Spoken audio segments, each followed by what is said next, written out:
రిగమ్మప్ప అట్లా సరిగా నువ్వు చేస్తే కాదు వచ్చేది. అదే మేము వెనక చేస్తాం చూసి నేర్చుకోవాలా. ఆయలే నువ్వు వద్దమ్మా పిడిచొస్తుంది ముక్కు సరిలేదు. ఏమైందిరా? ఏందమ్మ 3 కేరళ ముసుకుపోతుంది. డాడీ ఎక్కడానికి ఏనుగు ఎక్కడానికి ఏనుగులో? అవును ఏనుగులు ఎక్కుతావే మేము ఎక్కదే. నువ్వే ఏం చేయకట్టున్నావు? నువ్వెట్లా ఏం ఎక్కేది? నువ్వు ఎక్కుతారా? నా చేత అయితే కదా.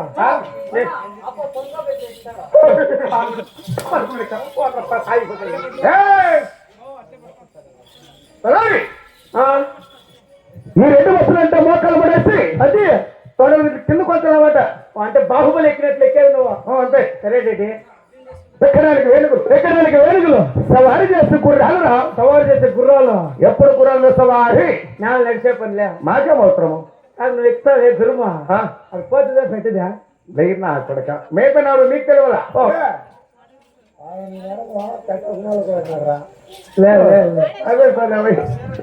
అంటే నువ్వేమో స్కూల్ ఇస్తావు కాబట్టి ముందు చూసుకొని మేస్తామప్ప. మాకెట్లు తెలుసు సన్నముండ అక్కడ నా కొడక తలారి. ఈ 2 వాడు యుద్ధంలో గెలవాలంటే అది పోతు కూడా సంహారి చేయాల. కరెక్ట్. అది పెట్టవైతే పురుపు వస్తాయి. నిజమేరా? పోతు ఇస్తేనే బాగుండేది. యుద్ధానికి మాత్రమే. సరే డాడీ వేరే దానికి కాదు మళ్ళీ. అర్థమైందా? తలారి ధనము ఉన్నది ధాన్యం ఉన్నది. ఇక్కడ ధనము ఉన్నది ధాన్యం ఉన్నది. తక్కువ లేక రాజ్యము అది సిరి సంపదలు అంటాయి. నా యొక్క పాలు ఉన్నది. ఏమో తక్కువ తలహారి ఏం తక్కువ లేదప్ప. దినాలు కూడా తినేది ఇచ్చిపెట్టు నువ్వు. ఎవర్రా? ఎవరు తినేది? మేము మాకు బాగా వంటింది అక్క. ఏం చేస్తావు? వంటినాది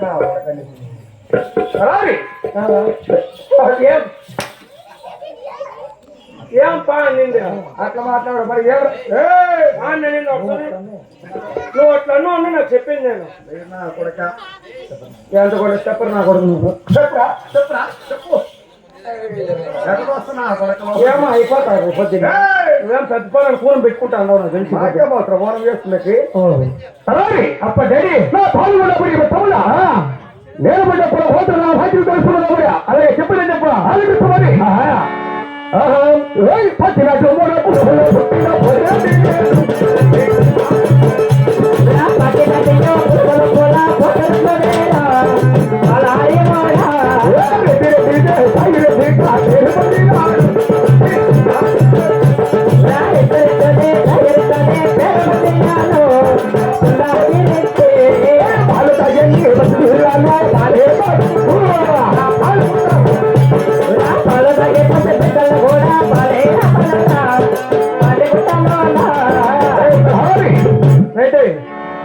అంటే పాకినాటి కులంలో పుట్టిన పోతురెడ్డి. పాకినాటి కులంలో పుట్టిన పోతురెడ్లు మీరు.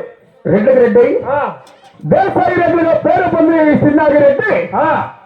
నా పేరు చెప్పితే ఈ పాలు ఉన్నా పడి తమ్ముడా పాలు తాగిన పసిపిల్లలు పాలు తాగవలరా? పాలు తాక్కునే పసిబిడ్లు కూడా పాలు తాగుతారు నీ పేరు చెప్తే. అది అంటే నీది ధర్మ పరిపాలన. ధర్మము గడ్డ అదిరా రెడ్డప్ప. ఆ ధర్మ పరిపాలన వల్ల మన ప్రజలంతా ఏ రీతిగా ఉన్నారో ఒకసారి విచారించిన రెడ్డప్ప. అంతేనా? నా పుత్ర సంతానం అవసరమే నీకు. చెప్పు చెప్పు.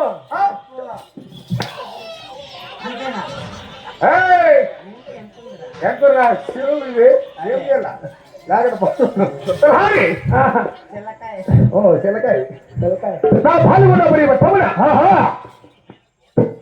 చెప్పమ్మా. నా యొక్క పుత్ర సంతాన సౌభాగ్యం నీకు తెలుసుకున్నదా? అలాగే చెప్పినప్ప ఆలోచించు.